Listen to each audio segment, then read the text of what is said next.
Olá, meu nome é Manuel Noé. Eu vou apresentar a atividade de máquinas térmicas 1. Essa primeira atividade tem como tema Introdução às máquinas térmicas. Apresentado, né, na cadeira de máquinas térmicas 1, vamos apresentar aqui um relatório sobre alguns questionamentos e perguntas feitas referentes à introdução às máquinas térmicas que vão ser mostrados posteriormente. Primeiramente, temos um resumo do que é o trabalho, né? Esse trabalho segue as normas da ABNT, somente a ABNT 1079,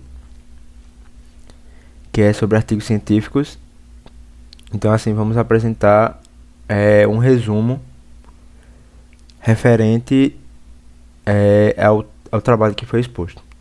O relatório examinará sob diversas perspectivas como a produção e utilização de energia, particularmente através das máquinas térmicas, têm sido ajustadas para cumprir os requisitos de um mundo mais sustentável.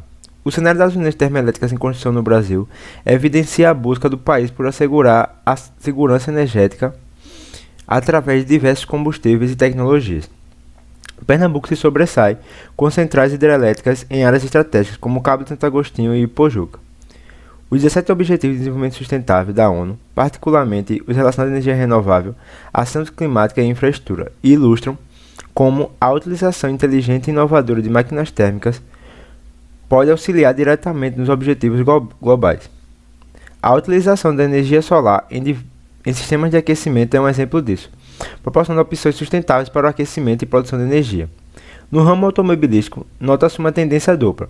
Por um lado, as empresas definem prazos para o término da produção de motores a combustão. Por outro, existem aqueles que continuam investindo nesses motores, porém com aprimoramentos para diminuir a emissão. Tecnologias como biocombustíveis, híbridos, hidrogênio e combustíveis sintéticos surgem como opções práticas para sustentar a mobilidade em constante mudança. Então foi um resumo geral do trabalho que vamos abordar e que um tema, né, e um tópico tem uma correlação importante de um com o outro. Aqui temos o sumário com a introdução e os temas, né, que são, os temas gerais são usinas termoelétricas em construção ou em projeto no Brasil, e tem os subtópicos. O tópico 3, que é o segundo tema. Usinas termoelétricas instaladas em Pernambuco. Destaques para usinas termoelétricas operando na região de Cabo de Santo Agostinho e Pojuca, que tem também dois subtópicos. O terceiro tema, que é o tópico 4, os 17 Objetivos do Desenvolvimento Sustentável da ONU e sua relação com as máquinas térmicas. O outro tema, máquinas térmicas operando com aquecimento solar. O sexto, né, o tópico 6, que é o quinto tema, automóveis com motor que, sendo máquina térmica, não seja de ciclo Otto ou diesel. O penúltimo tema, montadoras de automóveis que colocaram data para o fim da sua produção de motores a combustão para reduzir emissões. E por último, o último tema é montadoras de automóveis apostam nos motores a combustão, mas prometem reduzir emissões. E por fim, o penúltimo tópico é as considerações finais e o último tópico do sumário são as referências bibliográficas. E agora vamos abordar cada tema desse no relatório. Primeiro temos uma pequena introdução, né, do que será falado desse trabalho. A conexão entre tecnologia, energia e sustentabilidade é o cerne das discussões atuais sobre o futuro da humanidade. O progresso das termoelétricas no Brasil, o aperfeiçoamento de equipamentos térmicos cada vez mais eficazes e as alterações estratégicas na indústria automobilística espelham um contexto global em transformação, no qual o desafio é balancear o crescimento econômico, o acesso à energia e a diminuição das emissões de gases que intensificam o efeito estufa. O Brasil, com a sua vasta capacidade energética, e o mundo, que busca metas cada vez mais audaciosas de neutralidade do carbono, enfrentam a demanda por soluções que unam inovação tecnológica e consciência ecológica. Nesse cenário, analisar os projetos de geração de energia térmica, o uso de fontes alternativas, como o aquecimento solar, a função dos Objetivos de Desenvolvimento Sustentável da ONU e a revolução dos motores de automóveis, possibilita entender as diversas facetas desse processo de transformação. Agora vamos para o primeiro tema, que é usinas termoelétricas em construção ou em projeto no Brasil. Historicamente, o sistema de energia do Brasil é caracterizado pela predominância de fontes renováveis, especialmente a hídrica. Contudo, nos anos recentes, a diversificação da matriz energética tornou-se uma prioridade estratégica, particularmente considerando a crescente instabilidade climática e a necessidade de assegurar a segurança energética. Nesses cenários, as usinas termoelétricas, também chamadas de UTEs, estão ganhando destaque, tanto em funcionamento quanto em novos projetos de edificação. Apesar de ser compreensível do ponto de vista da confiabilidade energética, essa expansão gera discussões acerca de sustentabilidade, eficiência, efeitos no meio ambiente e despesas operacionais. Neste artigo abordam-se as usinas termoelétricas mais relevantes em construção e planejamento no Brasil, suas especificações técnicas e efeitos socioambientais. Primeiro aqui temos a primeira usina termoelétrica, que é a GNA2 de Porto Açu, no Rio de Janeiro. No momento, existem vários projetos termoelétricos em andamento do país, principalmente usinas que utilizam gás natural, carvão mineral e biomassa. A UTE GNA2, Gás Natural Açu 2, situado no Porto do Açu, em São João da Barra, no Rio de Janeiro, é um dos principais projetos. Esta usina está sendo construída com tecnologia de ciclo combinado, empregando turbina a gás e turbina a vapor. Essas são as principais máquinas térmicas do sistema. Este modelo é famoso por maximizar o aproveitamento do calor proveniente da combustão, atingindo eficiências próximas a 60%. O gás natural será importado através de uma terminal de GNL, gás natural liquefeito, tornando o projeto ainda mais estratégico, levando em conta a possibilidade de se tornar um centro de gás no Sudeste. O próximo é a UTE Porto de Sergipe 1. Outro projeto significativo é a UTE Porto de Sergipe 1, que apesar de estar em funcionamento desde 2020, serve como modelo para projetos similares em fase de planejamento. É vista como a maior termoelétrica movida a gás natural da América Latina, com a capacidade de 1.551 MW. Este projeto também funciona em ciclo combinado, demonstrando uma tendência tecnológica que busca atenuar a eficiência energética reduzida associada às termoelétricas tradicionais. A posição estratégica perto do terminal marítimo de gás natural em Barra dos Coqueiros, em Sergipe, possibilita um fornecimento constante e reduz a necessidade de transporte terrestre. A próxima é a UTE Ouro Negro, em Candiota, Rio Grande do Sul. A UTE Ouro Negro, localizada em Candiota, Rio Grande do Sul, ainda está em processo de licenciamento ambiental.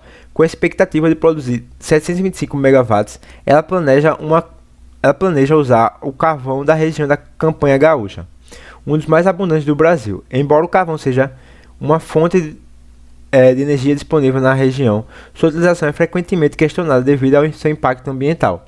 A liberação de gases de efeito estufa e partículas coloca em dúvida a viabilidade do projeto, além de provocar discussões sobre a implementação dos compromissos climáticos internacionais assumidos pelo Brasil.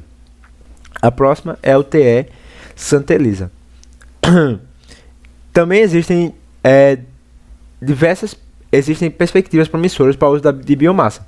A UTE Santa Elisa, atualmente em construção no interior de São Paulo, possui uma capacidade de 60 MW e é movida a bagaço de cana-de-açúcar como fonte de energia. Apesar de ser menos abrangente do que as termoelétricas a gás ou carvão, este tipo de usina tem um impacto positivo no uso de resíduos agroindustriais e na descentralização da produção de energia. A caldeira de alta pressão ligada a uma turbina a vapor utiliza o calor produzido pela combustão da biomassa para mover os geradores. O Brasil está se dirigindo para uma situação de maior diversidade na sua matriz energética, e as usinas termoelétricas em construção ou em projeto têm um papel significativo nesse processo. Contudo, é crucial balancear essa expansão com políticas de estímulo às energias renováveis e investimento em eficiência energética. Não é possível garantir a segurança energética sacrificando o meio ambiente ou a saúde pública. Assim, mais do que expandir a capacidade existente, é necessário planejar com responsabilidade e perspectiva de longo prazo. Contudo, embora o crescimento das UTS possa ser visto como uma medida para garantir o fornecimento contínuo de energia, especialmente em períodos de estiagem, essa expansão deve ser acompanhada de critérios rigorosos de avaliação ambiental e econômica, né? A dependência de fontes fósseis representa um retrocesso em termos de sustentabilidade, e os custos de operação dessas usinas tendem a ser mais altos do que a de fontes renováveis.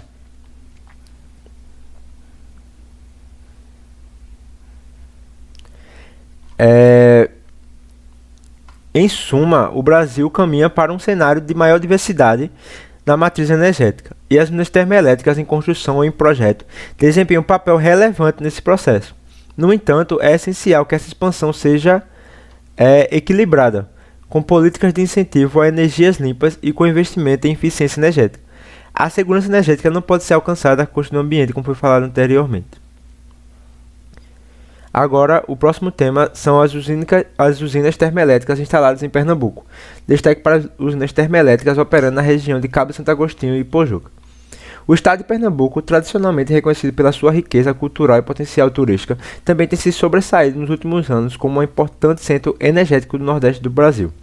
Em um contexto nacional onde a diversificação da matriz energética se torna cada vez mais imprescindível, o governo tem investido na ampliação de centrais termoelétricas como uma opção de segurança energética, particularmente durante os períodos de escassez de água, quando a produção de energia hidrelétrica se torna instável. Cabo de Santo Agostinho e Pojuca, situados na região metropolitana do Recife, são os municípios que mais possuem essa infraestrutura. Este artigo tem como objetivo examinar a função das centrais termoelétricas estabelecidas em Pernambuco, com um foco especial naquelas que funcionam nesses dois municípios de grande importância. A maioria das usinas termoelétricas em Pernambuco opera com gás natural, graças à existência do gasoduto da Transpetro e à localização próxima ao porto de Suape, que simplifica a importância e distribuição do combustível. Esta infraestrutura logística é crucial para garantir a operação constante dessas usinas e torná-las atraentes para investidores do ramo energético. Primeiro temos a UTS Suape 1 e 2 no Cabo de Santo Agostinho. No Cabo de Santo Agostinho, a UTS Suape 2, de propriedade da Petrobras, é uma das principais termoelétricas em funcionamento.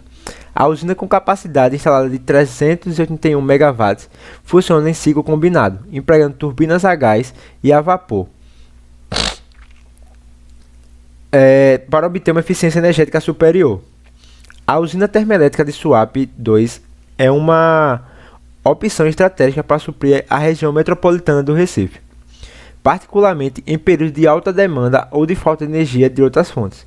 Temos também a UTS Suape 1, gerida pela Companhia Energética de Pernambuco, que é a CELP, localizada na mesma área, possui capacidade de 100 MW e é movida a óleo combustível. Embora menos eficaz e poluente, esta usina atua como uma reserva energética, sendo ativada em caso de emergência, o que destaca a sua relevância no cenário de segurança do sistema elétrico do Estado. O próximo tópico é sobre a termoelétrica em Pojuca, que no caso é a UTE Termopernambuco, localizada no município de Pojuca, Pernambuco. No município de Pojuca, a unidade termoelétrica Termopernambuco é notável ser uma das maiores do estado. A usina, com potência aproximada de 540 MW, usa gás natural como combustível principal e também funciona em ciclo combinado. A Termopernambuco é uma iniciativa da Neoenergia, parte do conglomerado Iberdrola, que desempenha um papel crucial na manutenção da disponibilidade de energia na área. A sua posição estratégica perto do complexo industrial portuário de Suape proporciona acesso rápido ao gás natural e à infraestrutura portuária, além de favorecer a atração de indústrias que consomem muita energia, como refinarias e fábricas de cimento. A existência dessas usinas no Cabo de Santo Agostinho e Pojuca tem uma ligação direta com o progresso industrial da região. As duas cidades integram o eixo logístico industrial de Suape, uma região em expansão acelerada impulsionada por aportes em infraestrutura, portos e áreas industriais. Portanto, as termoelétricas desempenham um papel crucial na expansão econômica local, assegurando uma disponibilidade de energia estável para grandes projetos e para a população em expansão. Do ponto de vista técnico, as usinas termoelétricas da região utilizam as principais máquinas térmicas disponíveis na indústria: turbinas a gás, turbina a vapor, gerador geradores de calor, geradores de recuperação de calor e caldeiras de alta pressão. Em plantas de ciclo combinado, como a de Suape 2 em Pernambuco, o calor residual das turbinas gás é reaproveitado para gerar um vapor e adicionar turbinas a vapor, elevando significativamente a eficiência térmica e reduzindo o consumo de combustível por megawatt gerado. No entanto, apesar das vantagens técnicas e logísticas, é preciso considerar os desafios ambientais associados às termoelétricas, mesmo quando movidas a gás natural, considerando o combustível fóssil mais limpo. Em áreas próximas às zonas urbanas de grande sensibilidade ambiental, como em torno de Suape, esse fator demonstra rigorosos sistemas de controle de emissões e políticas ambientais eficazes. Em conclusão, as unidades termoelétricas instaladas em Pernambuco, especialmente na região do Cabo e Ipojuca, desempenham um papel estratégico da matriz energética do Estado. Dotadas de tecnologia moderna e abastecidas por infraestrutura robusta, essa usina garante segurança e confiabilidade energética para a indústria e a população. A convivência entre crescimento industrial, geração termoelétrica e sustentabilidade ambiental é uma equação delicada que requer planejamento e fiscalização constante. Mas, contudo, o crescimento desse modelo de geração deve estar atrelado a compromissos ambientais sólidos, de modo que o progresso energético não ocorra em detrimento da saúde ambiental. Agora, os 17 Objetivos do Desenvolvimento Sustentável da ONU e sua relação com as máquinas térmicas. Em 2015, a ONU apresentou a Agenda 2030, que consiste em 17 Objetivos de Desenvolvimento Sustentável, com o propósito de fomentar um mundo mais equitativo, harmonioso e sustentável. Estas metas englobam aspectos sociais, ambientais e econômicos do progresso humano, simbolizando um compromisso conjunto da comunidade global com os maiores desafios mundiais. Contudo, para alcançar essas metas, é imprescindível reconsiderar profundamente os processos de produção e utilização de recursos naturais, particularmente na área energética. Nesse cenário, as máquinas térmicas essenciais para a produção de energia elétrica e funcionamento industrial desempenham um papel significativo tanto como parte dos problemas quanto a parte da solução. Dentre os 17 objetivos, pelo menos 5 têm relação direta, apesar que todos os outros têm alguma relação indireta, ou um pouco menos, mas pelo menos 5 têm relações diretas, que são os objetivos 7, 8, 9, 12 e 13. E vamos explorar essas relações. O objetivo de 7, que é energia limpa e acessível, está diretamente ligado às usinas térmicas, já que a maior parte da eletricidade mundial ainda é produzida através de usinas térmicas que utilizam turbina a gás, turbina a vapor, motores alternativos e outros tipos de máquinas térmicas. Apesar de muitas dessas usinas usarem combustíveis fósseis, observa-se um avanço para uma geração mais ecológica, como é o caso das termoelétricas que funcionam com biomassa ou gás. Aprimorar a eficiência desses equipamentos diminui as perdas térmicas e aposta em tecnologia de cogeração de ciclo combinado. São estratégias para tornar a energia mais sustentável e acessível, conforme o que pede o objetivo. O objetivo 8, que é trabalho digno e desenvolvimento econômico, também está ligado às máquinas térmicas, particularmente na indústria de várias áreas usam essas máquinas para produzir calor, energia mecânica ou elétrica, que afeta diretamente sua produtividade e competitividade. Ao utilizar equipamentos de aquecimento, conseguimos aumentar a eficiência energética, diminuir despesas e aprimorar condições laborais, além de criar postos de trabalho qualificados no ramo tecnológico e energético. Já o objetivo 9, Indústria, Inovação e Infraestrutura, está diretamente ligado à atualização de sistemas de produção, à utilização eficiente de energia e ao incentivo à inovação tecnológica. Equipamentos térmicos mais sofisticados, como turbinas de ciclo combinado ou sistema de cogeração, são uma inovação significativa na procura por maior eficiência na indústria. Então, as máquinas térmicas fazem parte de uma infraestrutura energética de nações em desenvolvimento, desempenhando um papel crucial na estabilidade da rede elétrica.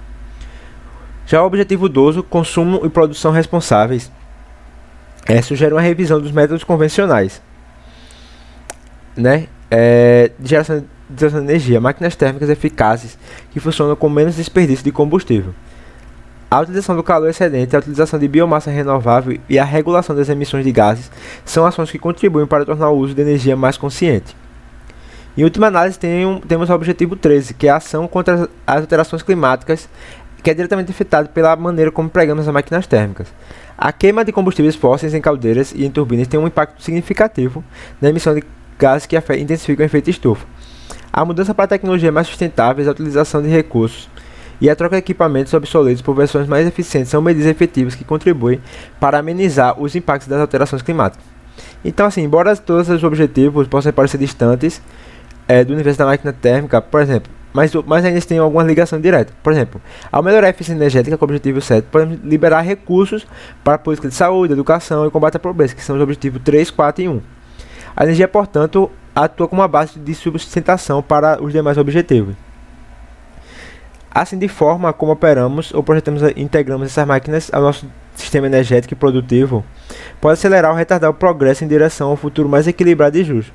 Cabe aos profissionais de engenharia, da indústria e das políticas públicas o compromisso de alinhar o uso da tecnologia à agenda global de sustentabilidade. Agora, máquinas térmicas operando com aquecimento solar. Temos uma crescente preocupação com as mudanças climáticas, né? A escassez de combustíveis fósseis e a necessidade de fontes de energia limpas e renováveis têm impulsionado o desenvolvimento de tecnologias mais sustentáveis.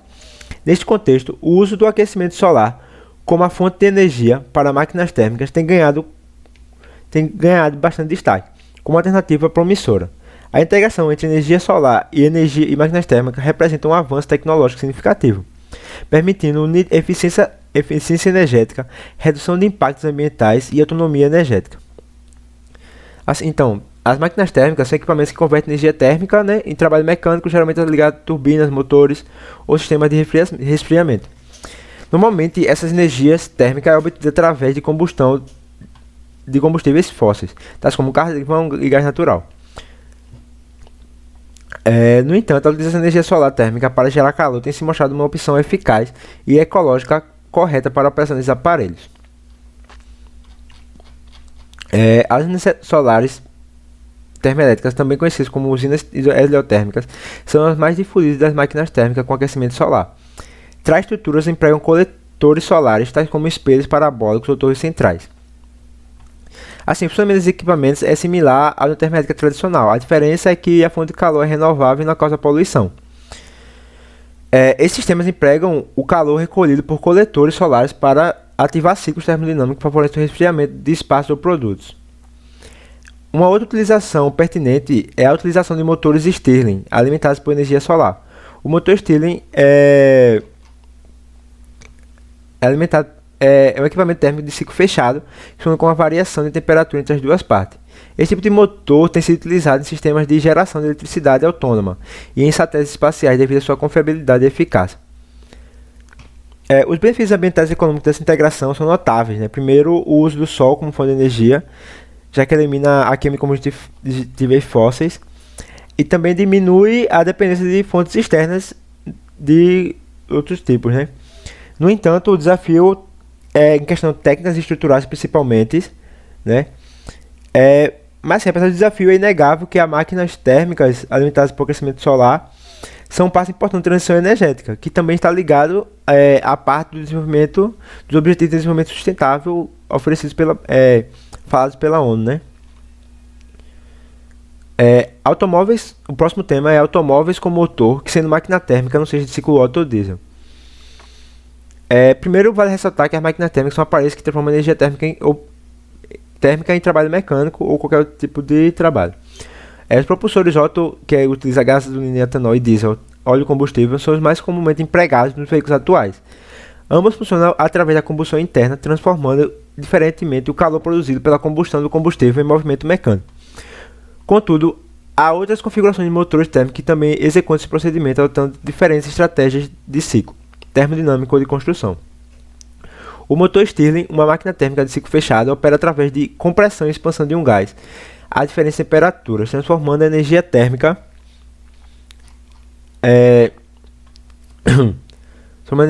em movimento através da alteração da pressão.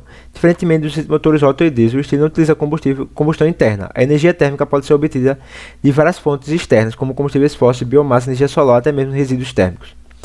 Sua operação silenciosa e eficaz, particularmente baixas rotações, faz dele um atrativo para veículos híbridos ou para usos específicos. No entanto, sua resposta lenta a alterações de carga e complexidade na gestão térmica ainda restringem sua aplicação em veículos de alta performance. Um outro exemplo é o motor de ciclo Rankine, que funciona com um fluido de trabalho, como água ou qualquer outro líquido orgânico, que é vaporizado por uma fonte de calor e impulsiona uma turbina ou um pistão. Esse funcionamento das turbinas em vapor em centrais térmicas, mas também pode ser utilizado em automóveis. Alguns projetos experimentais e militares empregam sistemas fundamentados em Rankine, apesar dos obstáculos de eficiência, peso e controle térmico.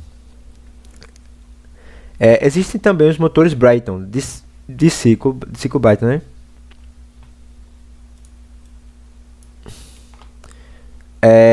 Mais famosos por sua utilização em turbinas a gás.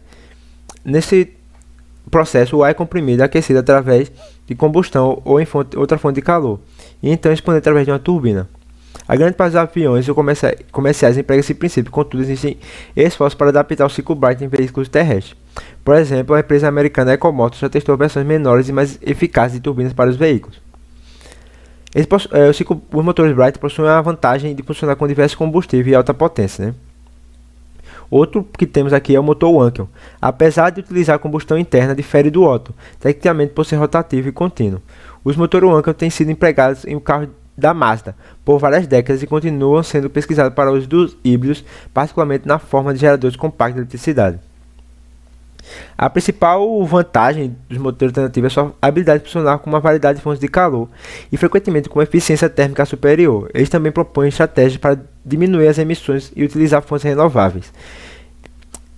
E utilizar aplicações específicas como veículos elétricos com extensão e autonomia externa. Com o avanço da agenda ambiental, os compromissos internacionais de neutralidade do carbono, os motores térmicos alternativos possam ser vistos com mais interesse, né? Embora veículos elétricos e baterias estejam ganhando espaço, há segmentos do mercado onde as máquinas térmicas ainda são essenciais, como veículos pesados de transporte de longa distância. Então, nesse cenário, a diversificação das tecnologias térmicas é vital para ampliar as opções e garantir a transição energética sem abrir mão da mobilidade. O próximo tema é montadoras de automóveis que colocaram data para o fim da sua produção de motores a combustão para reduzir emissões.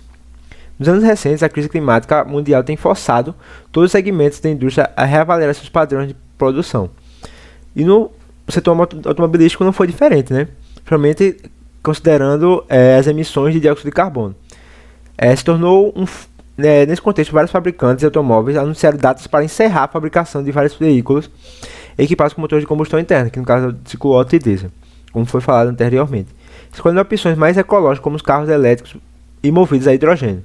A escolha dessas corporações representa uma alteração de paradigma na mobilidade mundial e destaca a importância da inovação tecnológica na criação de um futuro com impactos ambientais reduzidos.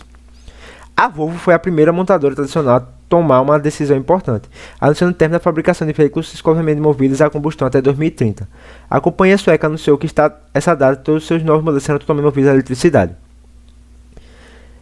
A escolha é fundamental, principalmente para acabar com o objetivo empresarial de neutralidade do carbono. Outra também foi a General Motors, que a GM definiu até o ano 2035 data limite para a produção de veículos movidos a combustíveis fósseis, atingindo a neutralidade de carbono até 2040. 2035 data limite para a produção de veículos movidos a combustíveis fósseis em seus principais mercados, e 2040 atingindo a neutralidade de carbono, né? Investir fortemente em veículos elétricos, principalmente os SUVs. Outra também é a Mercedes-Benz, que é outra gigante, anunciou que estará preparada para um futuro totalmente elétrico até 2030, conforme as condições de mercado permitirem. Outra também foi a Audi, que faz parte do conglomerado Volkswagen, anuncia que lançará somente veículos elétricos a partir de 2026, encerrando a fabricação de motores de combustão até 2033. Outras marcas do grupo Volkswagen também estão se preparando para a eletrificação, com objetivos principalmente no mercado da Europa e no chinês. A Honda anunciou até 40 só comercializará veículos elétricos ou aqui utilizam células de combustível, que no caso é hidrogênio, em mercados como Estados Unidos, China e Japão. Outra, por exemplo, a Toyota, seja mais cautelosa em relação aos prazos, ela também definiu um plano de neutralidade do carbono até 2050. Há um forte investimento em infraestrutura de recarga e em tecnologia de reciclagem de baterias e no desenvolvimento de baterias de estado sólido, que prometem maior densidade energética, menor tempo de recarga e maior segurança. A Monster também estão promovendo parcerias com o governo de empresas de energia para viabilizar a transição consciente para carros elétricos, né? A decisão de abandonar os motores a combustão é uma resposta estratégica às legislações ambientais, né? Como, por exemplo, a União Europeia pretendeu proibir a venda de novos veículos de combustão a partir de 2035 em algumas cidades, como Paris, Londres e Amsterdã. Então, assim, esses conglomerados de automobilísticos precisam se adaptar a essas novas realidades. Montadores de automóveis, que é o próximo tema e último, de automóveis apostam nos motores a combustão, mas prometem reduzir as emissões. Existem alguns fatores que influenciam a escolha de motores a combustão, pelo menos por mais algumas décadas. Em primeiro é a infraestrutura, né, que está basicamente montada de vários anos para esses tipos, né, de motores, né? Então já tem uma infraestrutura consolidada em relação a isso. Em segundo lugar, existe a necessidade do mercado por veículos, porque nem todos os mercados, nem todos os países, né, que têm autonomia para poder utilizar essas novas tecnologias que vão ser abrangidas, né, no caso. Porque, por exemplo, aqui no Brasil não temos também uma infraestrutura tão boa em relação a carros elétricos. Então, assim, precisa de uma infraestrutura melhor nos países que vão ser ofertados, né? E principalmente o desafio logístico e ambiental da produção e eliminação de baterias, né? Que requer recursos limitados e processo de mineração que causa impacto. A primeira opção é a utilização de biocombustíveis, tais como etanol e biodiesel. Por exemplo, empresas como Fiat, Volkswagen e Toyota têm investido há décadas em veículos flex, utilizando etanol, um combustível renovável que libera uma quantidade significativa menor de CO2 durante seu ciclo de vida. A Toyota anunciou a criação de motores híbridos flex, unindo a eficiência elétrica ao uso de biocombustíveis, com o objetivo de fornecer uma solução de baixa emissão adequada à realidade latino-americana. Outra opção promissora são os combustíveis sintéticos conhecidos como e-fuels, organizados por Porsche e BMW.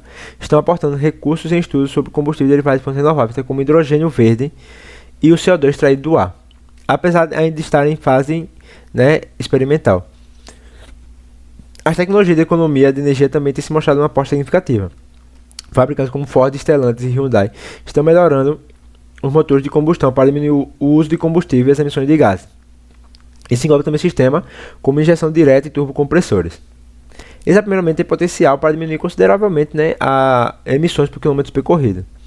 Existe também a criação de sistemas híbridos leves que unem um motor de combustão a um pequeno motor elétrico de apoio. Essa tecnologia implementada por empresas como Suzuki, Renault e Mercedes-Benz possibilita uma diminuição discreta de emissões de consumo, com um custo inferior ao de veículos totalmente híbridos ou elétricos.